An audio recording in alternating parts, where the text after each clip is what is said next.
From Lagos, the nation's commercial capital, this is the news at 10. Live from Channels Television. Reporting tonight, Ayotunde Balogun.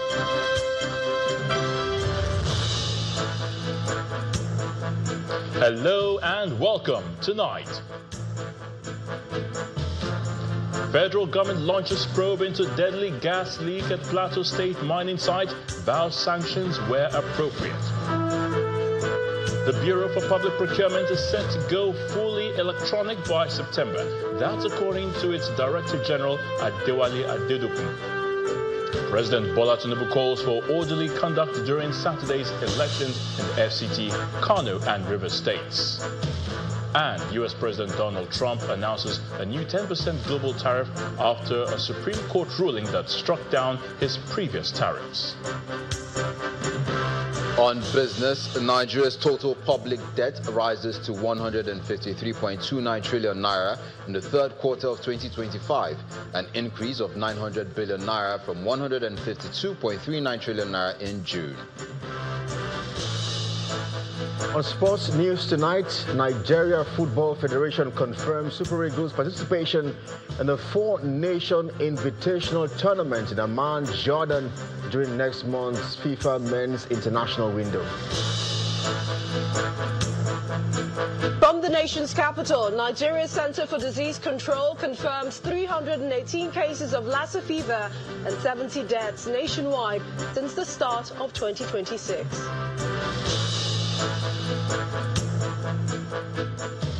When the news of an accident at a mining site that led to several deaths in Plateau State broke, Nigerians wondered how and why would such be allowed to happen. Well, the good news is that citizens may be getting answers pretty soon, as the federal government says it will investigate the deadly gas incident in Wase local government, which claimed over 30 lives, warning that sanctions will be imposed on any company found culpable. The assurance was given by the Permanent Secretary of the Federal Ministry of Solid Minerals Development during an inspection of the sealed mining site. Our correspondent, Percy Dabang, reports. Reaching the affected community was a major challenge as the federal and Plateau State delegation traveled for nearly 5 hours through rough and difficult terrain to the mining company, highlighting the remoteness of the area where the tragedy occurred. The delegation paid a courtesy call on the traditional ruler before heading to the mining site, which was sealed to avoid trespass and further spread of the gas. The Permanent Secretary at the Federal Ministry of Solid Minerals Development, Mr. Farouk Yabo, who led the delegation, said preliminary information points to carbon monoxide and sulfide compounds, but noted that findings are yet to be technically confirmed. We are here on a fact-finding mission. We are really disappointed with the way the company has run this place, and we are going to make sure that a full investigation is done to find out exactly what kind of gas. All the preliminary investigations that have happened from the different security operatives, as you can see, DSS who are here, have indicated that there is some level of non-compliance. The Plateau State Commissioner for Environment, Mr. Peter Gwam, and the Wase local government chairman said the incident underscores the need for stricter enforcement of mining regulations. Early last year, the state government had to suspend mining activities because of for many reasons, and one of them being the high death rate we've seen in the sector. What we've done so far is that we've incorporated cooperatives all over the state, Wase inclusive, and what we want to do is give small loans, trainings and safety gears to our young men that are mining. People used to come from different locations of the country, not even Wase. So definitely we'll sensitize them, we'll talk to them normally to see that this is how to go about it. The National Commander of the Mining Marshal said the tragedy reinforces the federal government's resolve to eliminate illegal and unsafe mining activities. We are poised towards ensuring that whatever investigation is being carried out by the Ministry of Solid Mineral Development and whatever is being found out and the decision being taken will be fully enforced. Authorities say outcomes of the investigation will determine sanctions and safety reforms. Incident at this mining site has again raised concern about the risks associated with mining activities, with a call on government to strengthen regulations, enhance safety measures, and monitor mining activities to prevent such occurrences that will lead to the death of many people. From this rock mining site in Wasi local government of Plateau State, Percy Dabang, Channels Television News. Still on the mining sector, the judgment of the Enugu State High Court, which awarded £420 million in favor of 21 miners unlawfully killed back in 1949 by colonial police, has been forwarded to the authorities of the United Kingdom for enforcement. The judgment, which comes 75 years after the Nigerian coal miners were killed during a demand for better working conditions, was served on the British government for execution, especially payment of £20 million compensation to each of the families of the 21 victims, amounting to a total of £420 million. Now, counsel to the families, Professor Yemi Akisheye George, confirmed that the judgment delivered by Justice Anthony Onovo on February the 5th this year is now in possession of the British government, and it's expected the UK will pay the families of the 21 victims.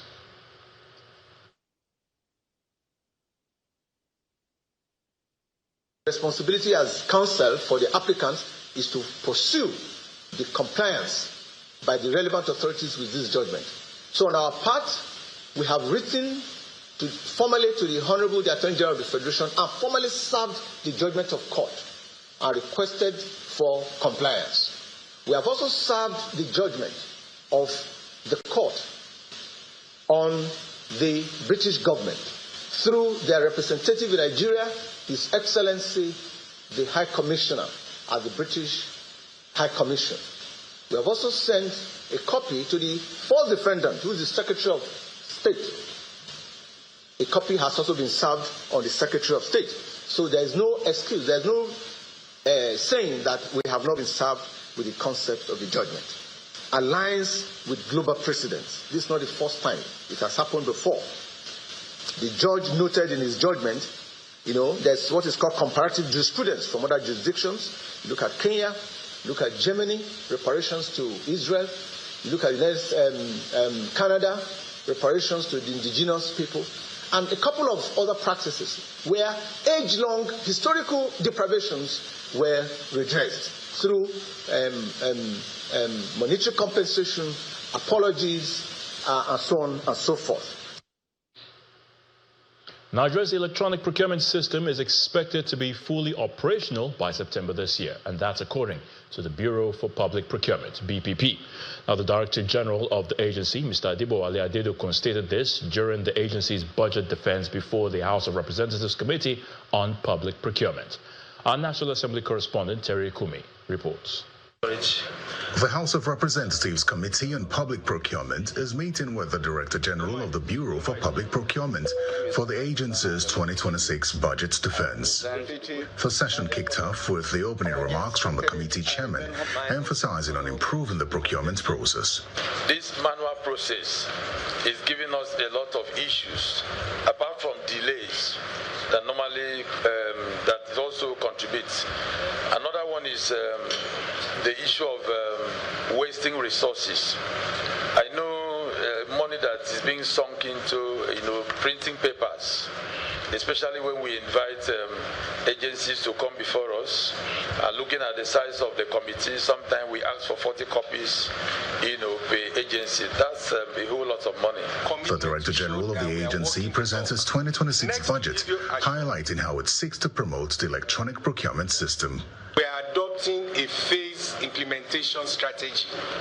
So by September, we'll be onboarding about 20 agencies. 2, by March 1st, 2026, to show the seriousness of this administration, is that no MDA in this country can submit manual submission to BPP for requests of any kind anymore.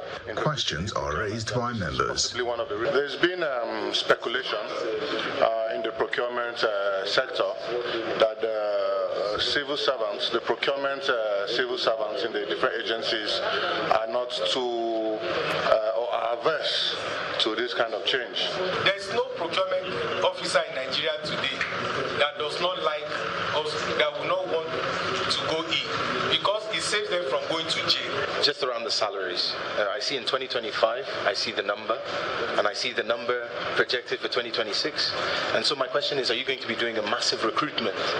The last time BPP had salary review was in 2011. Yes. 2011. They stay in the office for 50 hours in a week to be able to meet up with some expected demand. That cannot continue. So we are asking for approval of government to recruit. Since we are going to have another session, we'll look at the performance, holistically. But for now, let's just look at the budget if we can pass it at this level. The rest of the meeting continues behind closed doors as the committee promises to pass the budget while ensuring that it takes the country's procurement process from manual to electronic. Terry Ikumi, Channels Television News. Meanwhile, the National Assembly has criticized the federal government over what it describes as lip service to the development of Nigeria's livestock industry, 2 years after the establishment of a dedicated ministry for the sector. The rebuke came today during a budget defense session between a joint committee on livestock development and the Ministry of Livestock Development.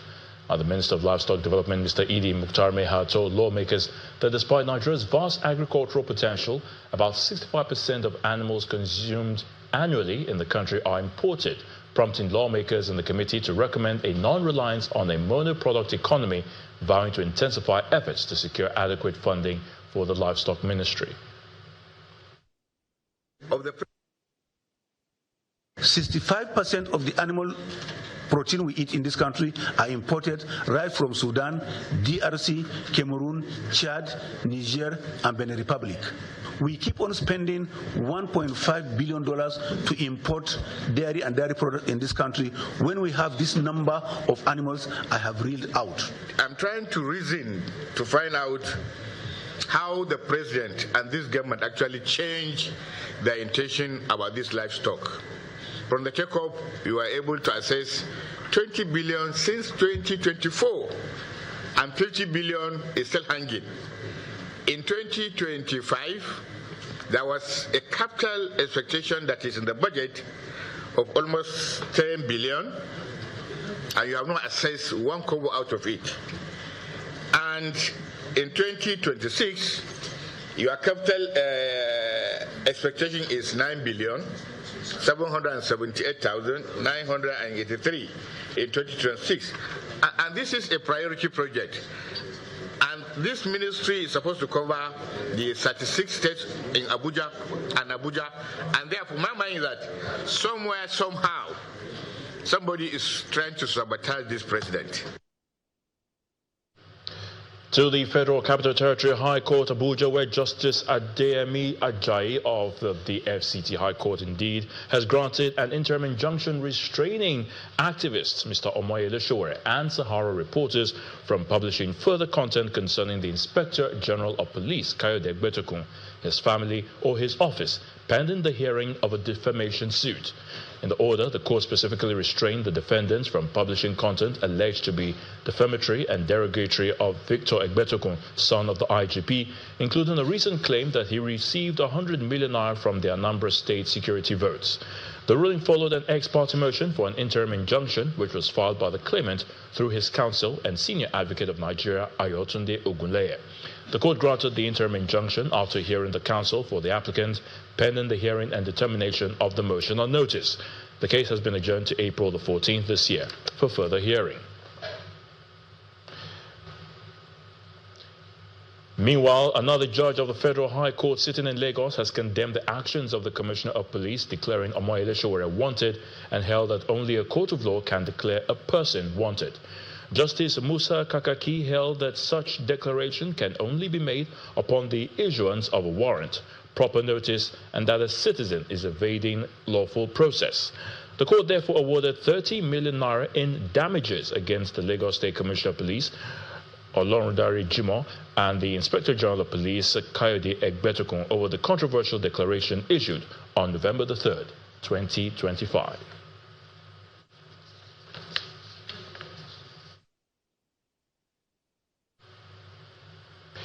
In part 2 after the break. Chairman CEO of Channels Television, Dr. John Momo, highlights media's role in ethical leadership at the Rotary Seminar. Please stay with us.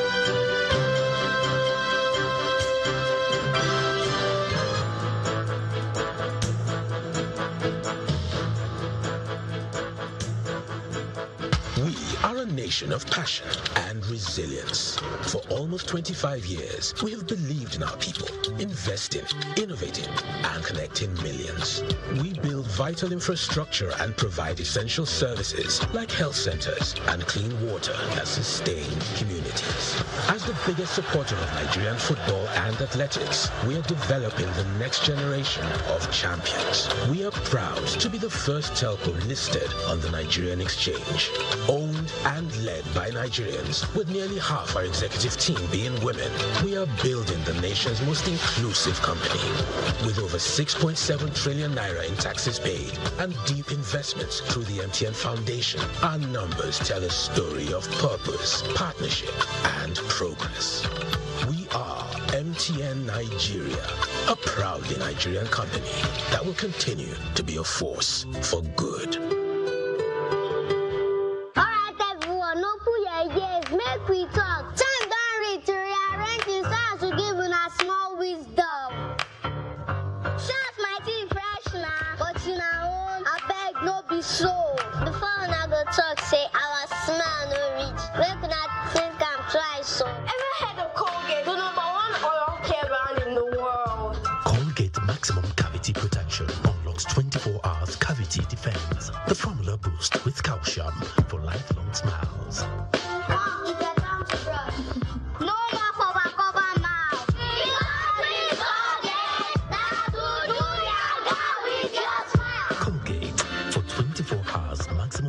Protection.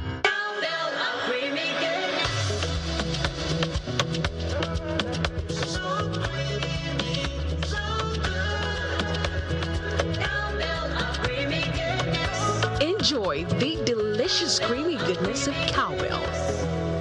With Vitarich and vitamin B9, which supports brain development. Cowbell, so creamy, so good. My Oga, welcome, sir. Apologies. We need to look at this report. What can we offer you? Don't worry, I will soon be leaving. I'm coming.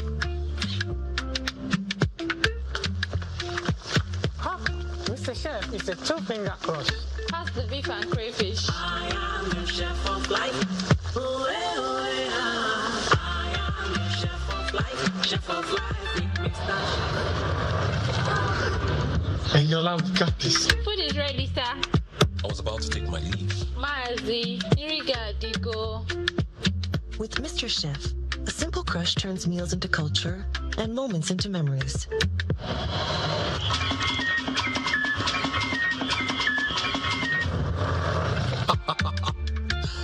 This is the true taste of home. And culture. Mr. Chef, taste home, taste culture. A new chapter in Nigerian storytelling is here. The Nigeria Prize for Creative Arts with focus on documentary film. The theme for the inaugural prize is identity.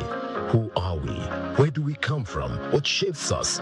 Now it's your turn to tell that story. From February to April 2026, young Nigerian filmmakers aged 18 to 35 are invited to submit non-fiction short documentaries, 20 minutes or less, that has been completed between April 2024 and April 2026. This is your platform, your voice, a chance to join a vibrant ecosystem of storytellers shaping how the world sees Nigeria. Your work will be evaluated by an exceptional panel of judges using world-class standards. Visit thenigeriaprizes.org for full details. Create, submit, be heard.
Welcome back. If you've just joined us, you're watching the News at 10 live on Channels Television Lagos. A reminder of our top stories. Federal government launches probe into deadly gas leak at Plateau state mining site, vows sanctions where appropriate.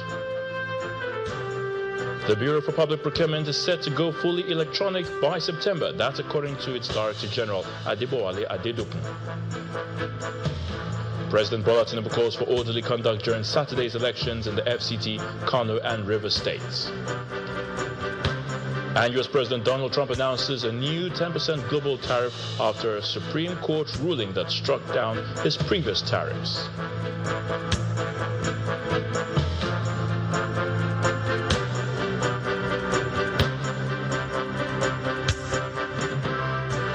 It's barely 24 hours to the area council elections in the Federal Capital Territory, and both INEC and the security agencies have restated their commitment to ensuring that the exercise is hitch-free, credible, and violence-free. Addressing a news conference in Abuja, Resident Electoral Commissioner for the FCT, Mr. Aminu Idris, urges voters to turn out en masse to cast their votes. Resident Electoral Commission, please. Time winds down so fast for the February 21st, 2026 Area Council elections in the Federal Capital Territory. And this news conference is perhaps the last briefing on the state of preparedness. Right now, our present activity is the activation of the racks. The racks will be activated by between 12 noon and 4 p.m. today. As you recall, yesterday we were at the Central Bank where all the sensitive materials were moved to the respective area council offices. Elections into area councils in the Federal Capital Territory are by law conducted by the Independent National Electoral Commission, unlike the states where the state independent electoral commissions conduct such exercises. Against this backdrop, INEC commenced the distribution of sensitive materials to the area councils on Thursday, which is the last of the pre-election activities by the Commission. Sensitive materials, including ballot papers and result sheets, have been received under strict security and were carefully inspected, verified, and secured from the Central Bank of Nigeria. An estimated 29,000 security personnel, comprising 25,000 police officers and 4,000 personnel from the Nigeria Security and Civil Defense Corps, have also been deployed for the safety of the electorate, voting materials, and INEC officials who will conduct the election. As part of efforts to encourage massive voter turnout, the FCT minister declared a work-free day on Friday for all workers in the Federal Capital Territory. A 22-hour restriction on movement has also been imposed, beginning from 8 p.m. on Friday to 6 p.m. on Saturday. On Saturday, February the 21st, 2026, an estimated 1,680,315 registered voters are expected to vote for candidates of their choice. The election into the 6 chairmanship positions and 62 councillorship seats will be held across 2,822 polling units, with a total of 570 candidates from 17 political parties expected to participate in the election. Meanwhile, President Bola Tinubu has called on voters, security agencies and officials of INEC to conduct themselves in an orderly manner during Saturday's polls in the FCT and the states of Kano and Rivers. INEC will conduct elections in the 6 area councils of the FCT and by-elections in the Ahoda East 2 and Kana 2 state constituencies of Rivers State and in the Kano Municipal and Ngogo constituencies in Kano State. President Tinubu urged all eligible voters to come out and vote without fear, emphasizing that the democratic process thrives best in an atmosphere of calm, tolerance, and mutual respect. According to a statement by the Special Advisor on Information and Strategy, Bayo Ononuga, the president appealed to political parties, candidates, and their supporters to shun violence, inflammatory statements, and actions that undermine the credibility of the process. President Tinubu also appealed to the Electoral Commission to take all necessary measures to bolster voters' confidence by ensuring timely accreditation, smooth voting processes, accurate collation and prompt transmission of results in line with the 2026 Electoral Act.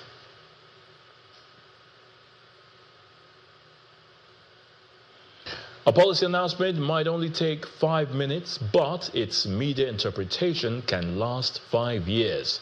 That was a reality shared by Dr. John Momo, Chairman and CEO of Channels Media Group, at the Rotary District 9112 District Team Learning Seminar 2026.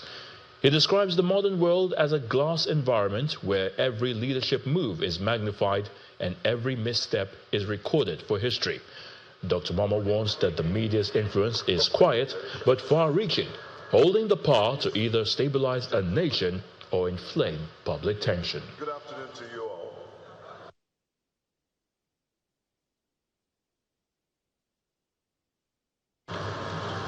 Let us start with a fundamental truth. The media does not merely report leadership. The media shapes the environment in which leadership operates. Leaders speak, yes, but the media amplifies, contextualizes, interrogates, and preserves those words for history. A policy announcement may last 5 minutes. Its media interpretation may influence public perception for 5 years. This is why the media is often called the fourth estate. Not because it governs directly, but because it influences how governance is understood. From my journey as chairman and CEO of Channels Media Group, I have seen firsthand how a single responsibly framed report can either calm a nation or blow up the nation, or how a reckless headline can inflame public tension. That is influence. Quiet, persistent, and far-reaching. While sharing his thoughts on ethical leadership, Dr. John Momo says it does not emerge in silence. It thrives where truth is visible and accountability is the standard.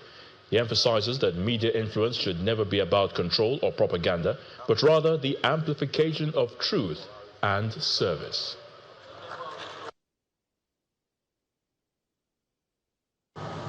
As leaders in your professions and communities, you are constantly under public observation, just like national leaders.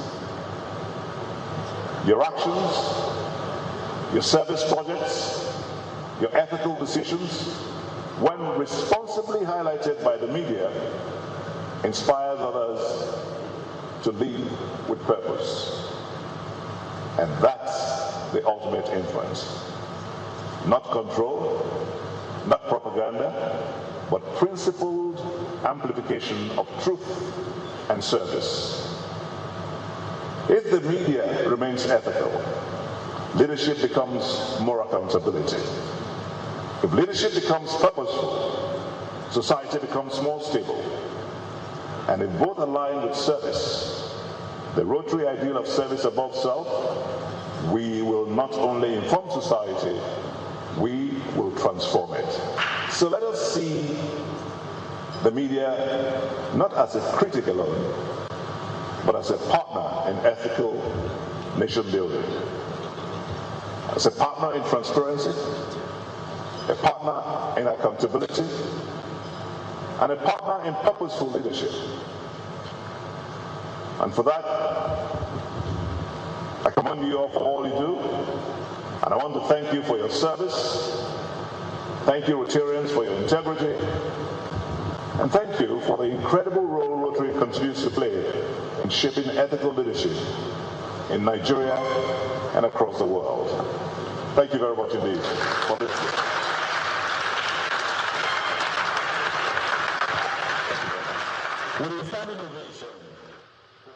Still ahead on the news at 10, Nigeria's total public debt rises to 153.29 trillion naira in the third quarter of 2025, an increase of 900 billion naira from 152.39 trillion naira in June. That's in business news.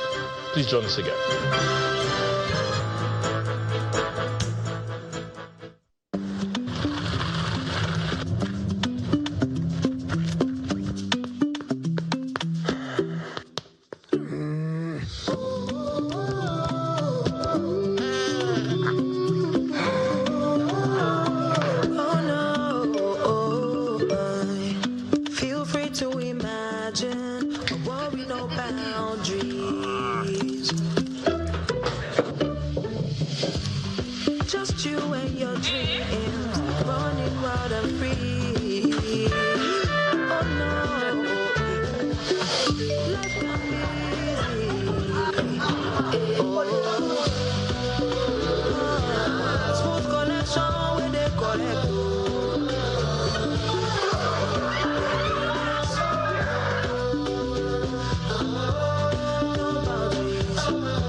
Calm down. What if I ruin everything? Auntie Amina is coming. Just pass the beef and dawa cubes. No, Hassan. With Mr. Chef, it's a two-finger crush. Chef of life. I am the chef of life. Chef of life with Mr. Chef. Eniola, you've got this. Tanu Mama. Tanu Baba. Hassan, why do you look so lean? I am the chef of life. With Mr. Chef, a simple crush turns meals into culture and moments into memories.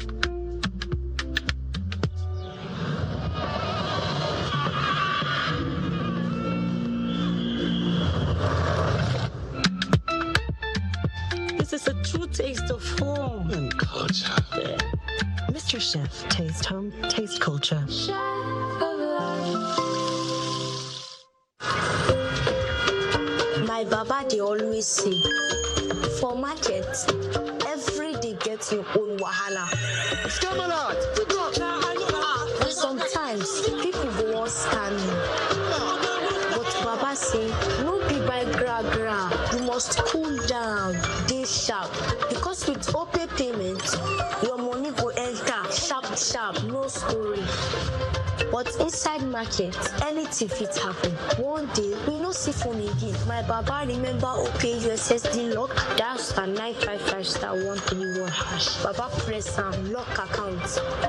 From market woman to driver, from small boy to big man. Now OPay, they protect people like us. My Baba fit sell, press phone, collect POS, and still they teach me price. And when they don't tire am, go just tap OPay night guard. We no fear for this our hustle life.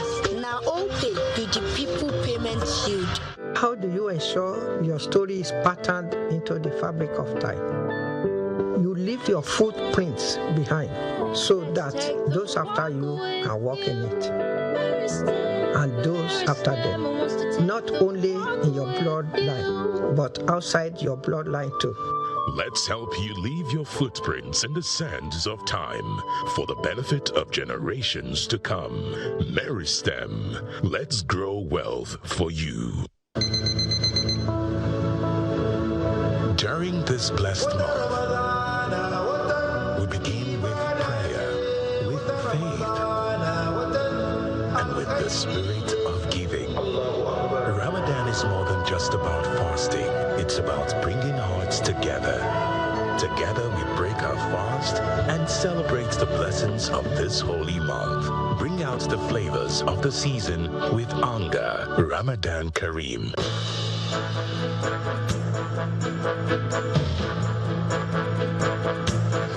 Welcome back to the news at 10. Let's now head to the nation's capital, and Millicent Walker is standing by to give us the latest from our Bridget Studios. Good to see you, Millicent. Same here. Many thanks, Ayotunde. We begin with the confirmation by the Nigeria Center for Disease Control, NCDC, of 318 cases of Lassa fever and 70 deaths across the country since the beginning of the year. The Director General of the Center, Dr. Jide Idris, says 5 states account for 91% of cases, while 10 local government areas make up 68% of total infections. The 5 states with the highest case burden are Edo, Ondo, Taraba, Bauchi and Ebonyi states.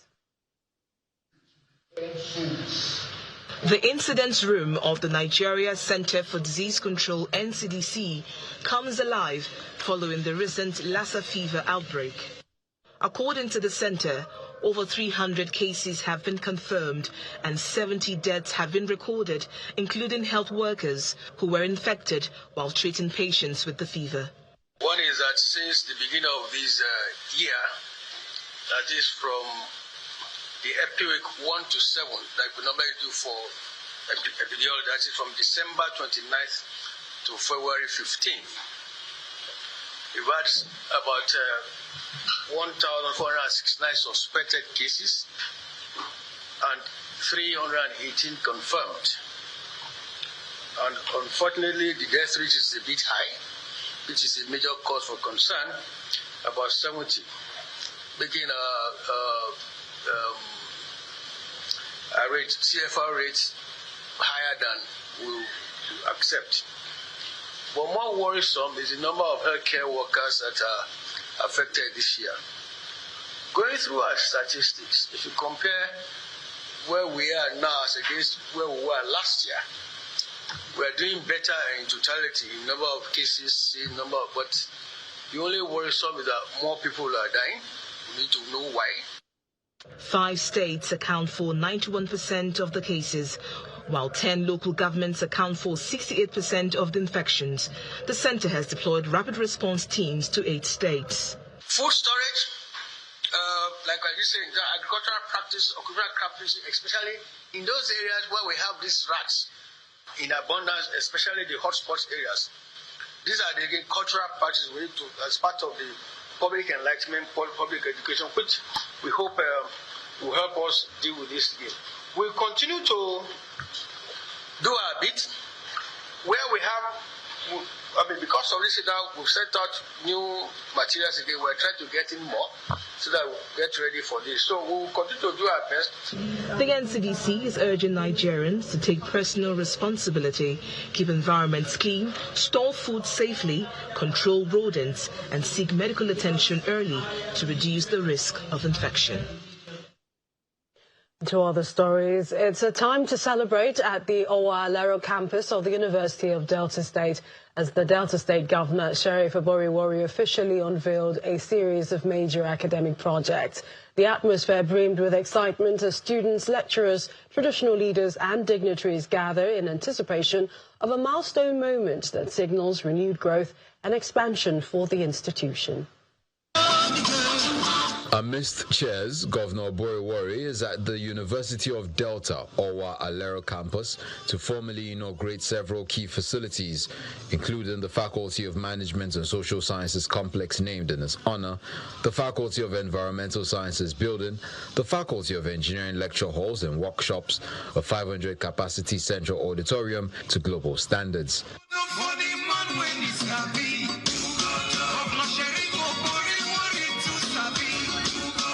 The event kicks off with goodwill messages from several stakeholders, including the Vice Chancellor of the institution and former Governor of the state, Ifeanyi Okowa. At the University of Delta Agbo, we feel your impact in very concrete ways. The engineering complex you are commissioning today, which is fully equipped workshop and library, will serve as a cradle for innovation, research and technological advancement. The Faculty of Environmental Science is more than a building. It is a beacon of hope and symbol of your deep belief in sustainable development and environmental stewardship. Today we have I'm told about 15,000 students in Unidel alone. Imagine that number of students if they were out there on the streets in Delta without a school to attend. That is just Unidel alone. Then when you go to the Southern Delta University and the Denis Osadebe University and you add up all the numbers, you will find that by today, if not for the fact that these universities have come to stay, we would have had a crisis situation in our education sector. And the governor has continued to expand the universities and to ensure that there is provision, enough provision for learning in the universities. An excited Governor Boye in his speech reflected on his role as former Speaker of the Delta State House of Assembly and the legislative efforts that led to the establishment of the university and 2 other state universities. These facilities are designed to meet global standards and are equipped to foster innovation, research, entrepreneurship, and practical skills development. As government, we recognize that investing in infrastructure is investing in people. That this administration will continue to invest in the infrastructural upgrade of this university and other tertiary institutions in the state to ensure that our institutions remain at the forefront of academic excellence. At the height of the ceremony, amid applause and cheers, Governor Boye officially cuts the ribbon to inaugurate the projects. The excitement peaked as he proceeded on a guided tour of the newly completed buildings alongside other guests.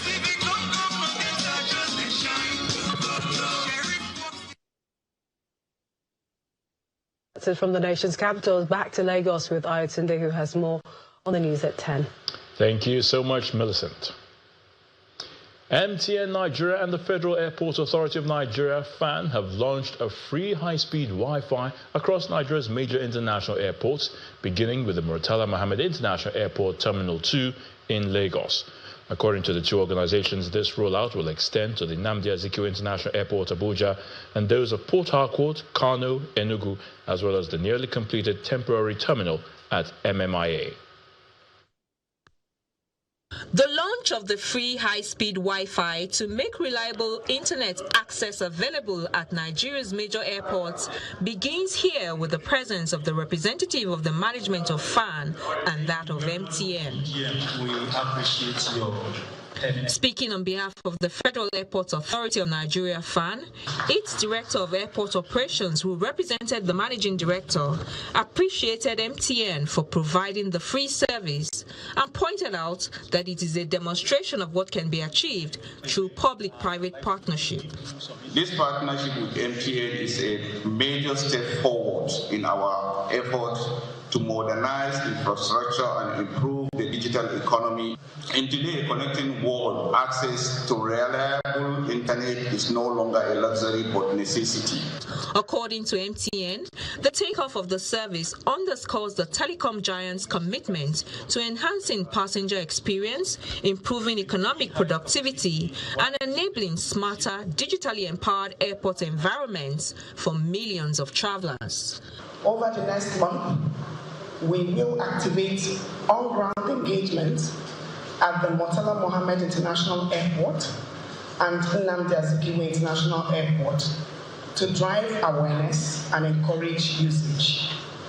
For visitors to the airport, here are a few steps to enable them connect and enjoy free high-speed internet experience all within the airport environment. I would just really like to point out at this time also that simplicity is a watchword for us. We like to keep things really simple, straightforward and easy. Yes, I want to get free Wi-Fi access.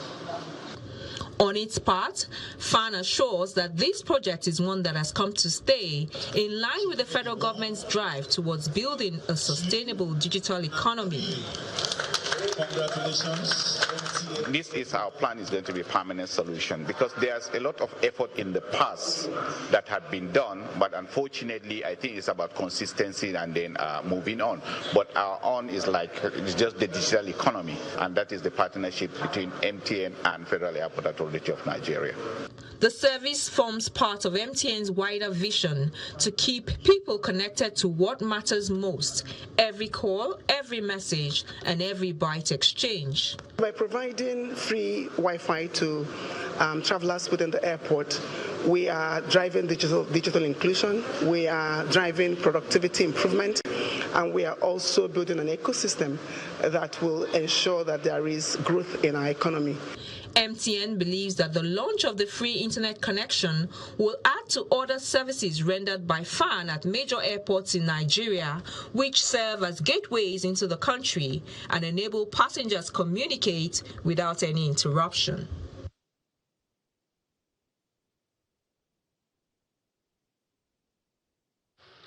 Time now for some business news with Dominic Iwiwo.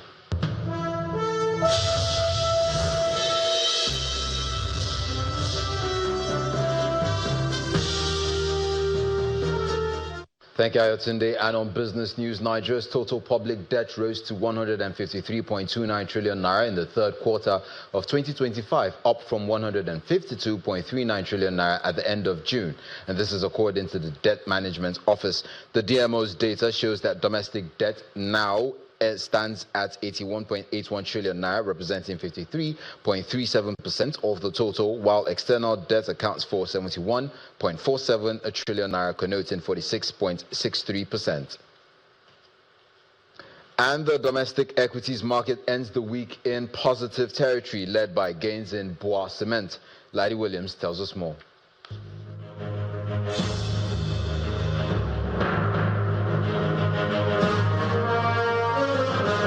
It's been quite the week at Custom Street, with the NGX All-Share Index continuing price discovery, hitting new levels. And this is a week where we got January inflation data, which showed inflation, moderated slightly, about 15.10%. But the bulls didn't care much about that. Taking the All-Share Index for the TGIF trade, about 1%, 194,989 points. Market cap sitting at 125 trillion naira. Let's look at, the market mover today. We'll see Bois Cement. That added to the share price, closing at 210 naira per share. That's in industrials. The company announced its upcoming board meeting for the 26th of February next week. Shareholders will be bracing for that one. Then for the sectors that we track, it's mostly green. Banking counter, a big 1.43%, with most of the tier 1 banks and tier 2 banks adding to their share prices today. Consumer goods, 1.23% up. Oil and gas, just a 5 basis point. So the week before the first CBN monetary policy meeting of 2026, we're firmly in the green, with the all-share index up throughout this week 2.47% after starting at 190,281 points and adding 4,000 points.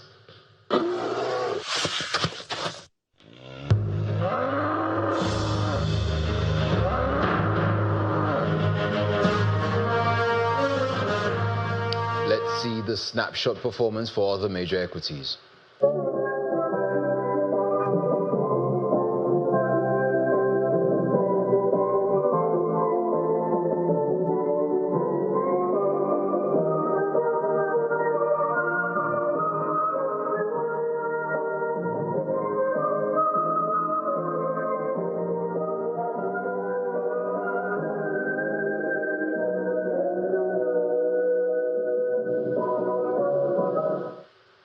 And that's it on business news. Back to Ayotunde for the rest of the news at 10.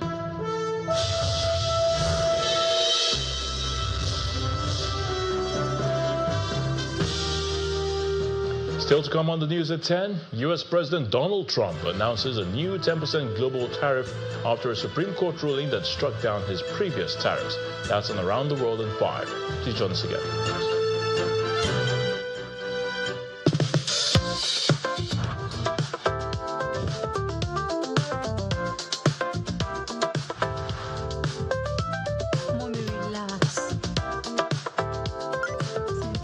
That's fast and reliable.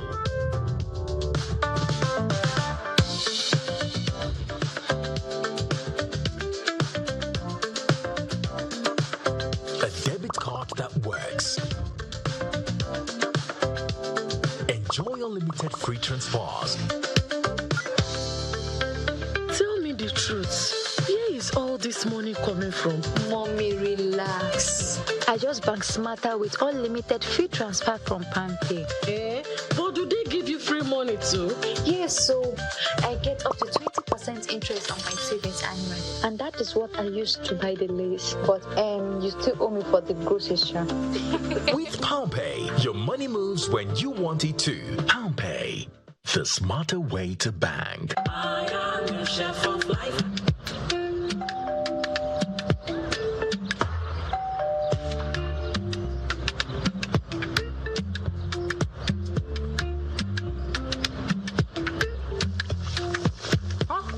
Mr. Chef, it's a two-finger crush. Pass me the chicken and all pockets. I am the chef of life. I am the chef of life. Chef of life with Mr. Chef. Mama Maka, we got this. With Mr. Chef, a simple crush turns meals into culture and moments into memories.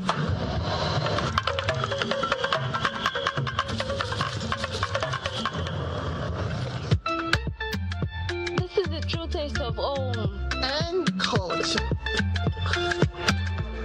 Mr. Chef, taste home, taste culture. We are a nation of passion and resilience. For almost 25 years, we have believed in our people, investing, innovating, and connecting millions. We build vital infrastructure and provide essential services like health centers and clean water that sustain communities. As the biggest supporter of Nigerian football and athletics, we are developing the next generation of champions. We are proud to be the first telco listed on the Nigerian exchange. Owned and led by Nigerians, with nearly half our executive team being women, we are building the nation's most inclusive company. With over 6.7 trillion naira in taxes paid and deep investments through the MTN Foundation, our numbers tell a story of purpose, partnership, and progress. We are MTN Nigeria, a proudly Nigerian company that will continue to be a force for good.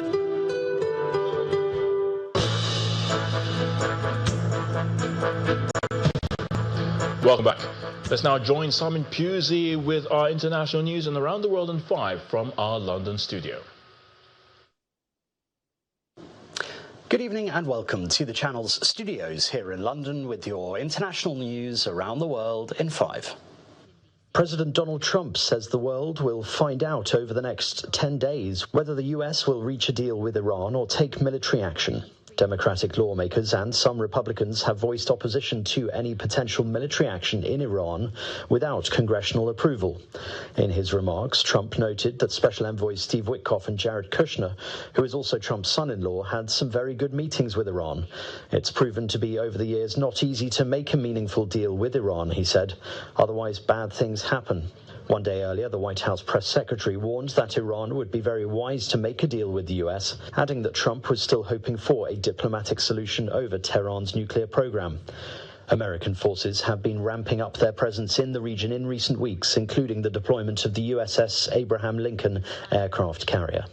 This meeting today is proof with determined leadership nothing is impossible. Meanwhile, the US president has said several countries which have signed up to Donald Trump's so-called Board of Peace have contributed more than $7 billion towards a Gaza relief package.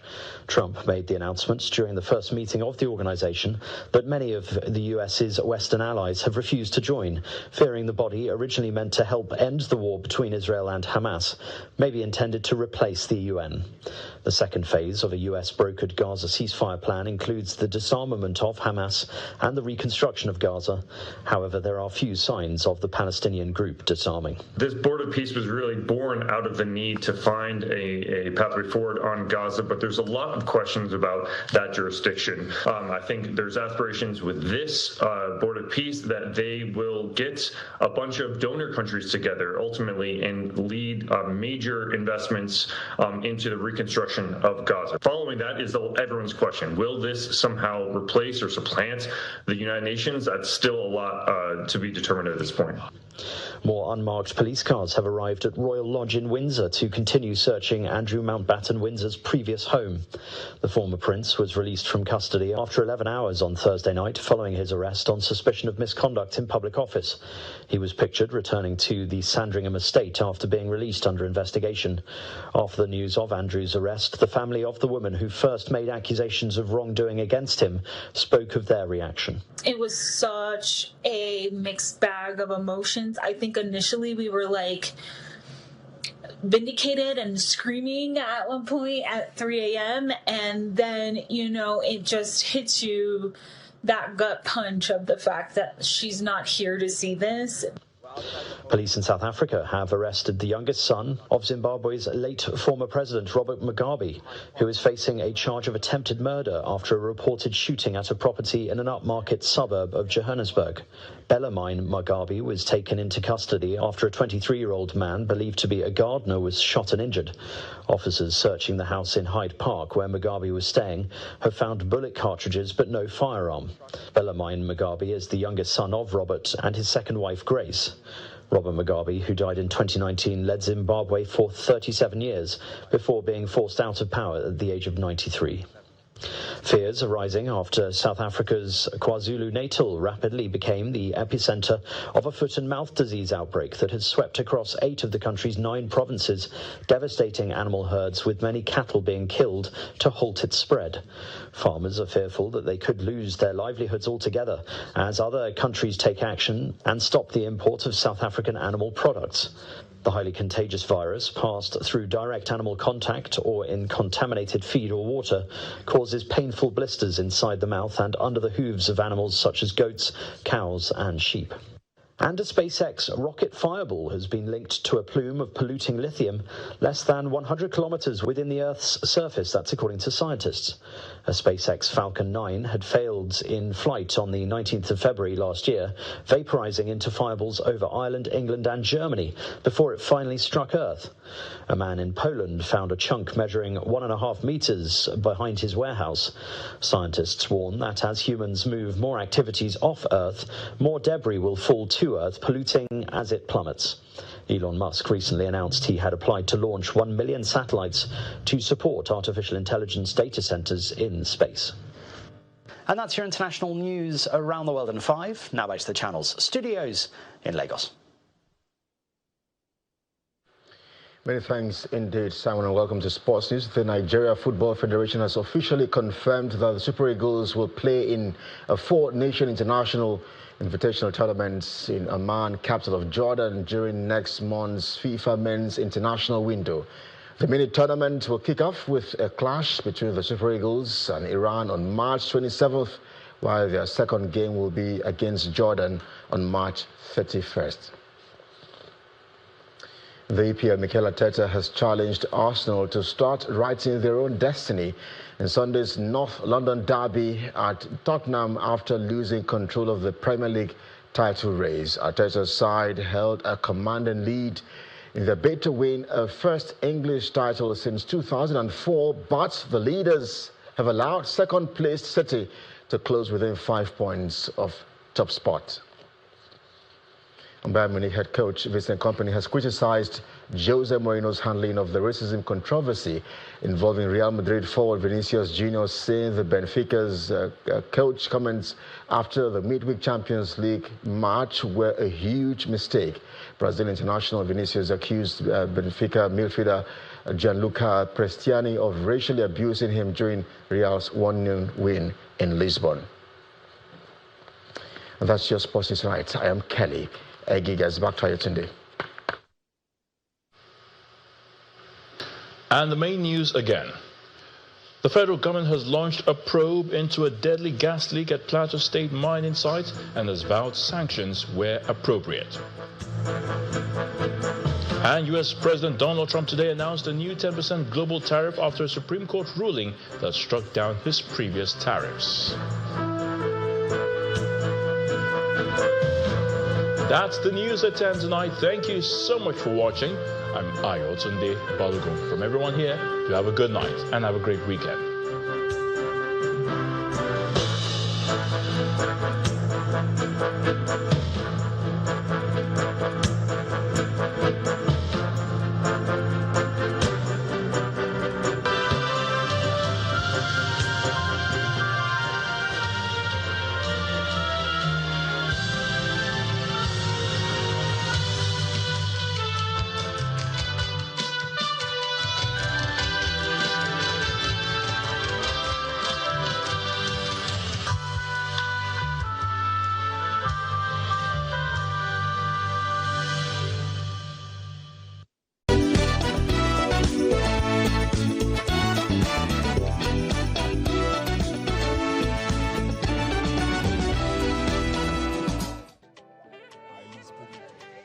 This week on Metrofile, double celebration. Twin icons Chief Mrs. Taiwo and Dr. Mrs. Kehinde Dina turned 75 in grand style.